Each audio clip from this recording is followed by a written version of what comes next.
We can see therefore that the common expression a long life and a short life have real meaning only when thought of in relation to the life of the man in the street, the number of years who which insurance companies base their figure, but we seem at present ready to ask question and willing to hear the answer. So let us ask one or two further question. What do the words long and short mean when used in regard to distance? What do we mean when we say a place is near or far?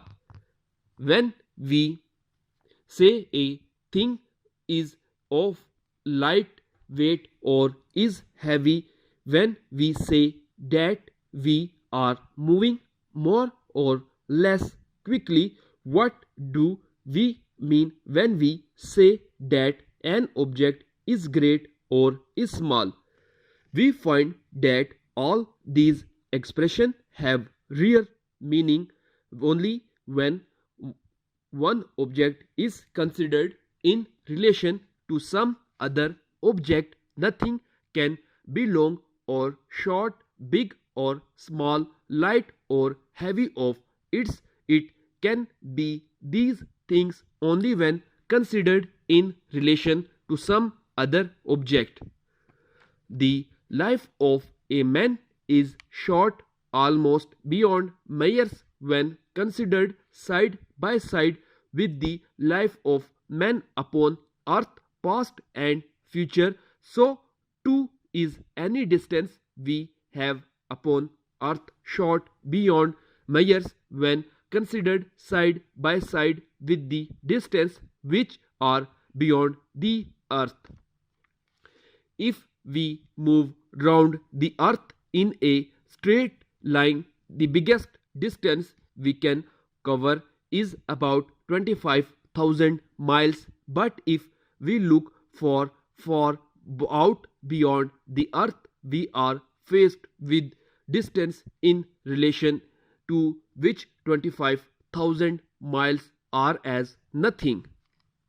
The most distant object of which observations can at present be made is thought to be 140 million light years away from the earth.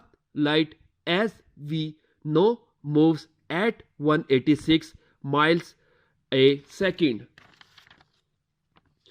which it is agreed is a considerable rate. 1 light year is the distance which light covers moving throughout the world at a rate of 186,000 miles a second.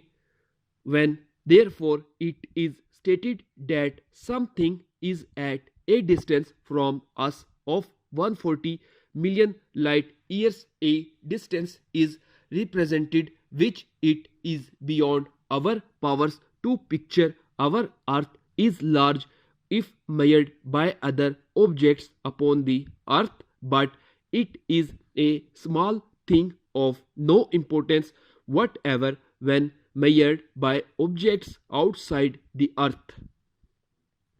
When measured by the size of some of the great mass of burning matter which we see as points of light above us at night, we tell our friends perhaps that our weight is this or is that, but here again we meet with difficulties. Our weight is different in different parts of the world. While if we found ourselves on a body smaller than the earth, we should be so light that we could move about with an ease impossible here. On the other hand, if we found ourselves on a body much bigger than the earth, we should be so heavy that we could hardly move at all. We read in the newspaper that a place has reached the wonderful rate of over 60 an hour. But what is a rate like this when thought of side by side with the rate at which light moves as for movement to the earth or to the south, to the east or to the west? We know that our movement can be judged only in relation to some other object which is at rest or which can be said to be moving at a given rate away from or towards us. The earth itself is turning at a great rate, and we do not feel this movement of itself. We can judge the movement of the earth only in relation to some other object which is not moving with it.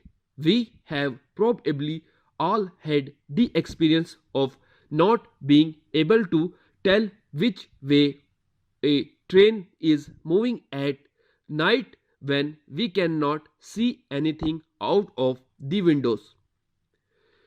We cannot tell which way we are moving or at what rate we are moving except in relation to another object which is not moving with us. And so we find that many of the common expression of daily life have no meaning in themselves and become real for us only when considered in relation to some other fact or object. Updated dictation के लिए मेरे channel को subscribe करें, like करें और मज़ीद आगे share करें।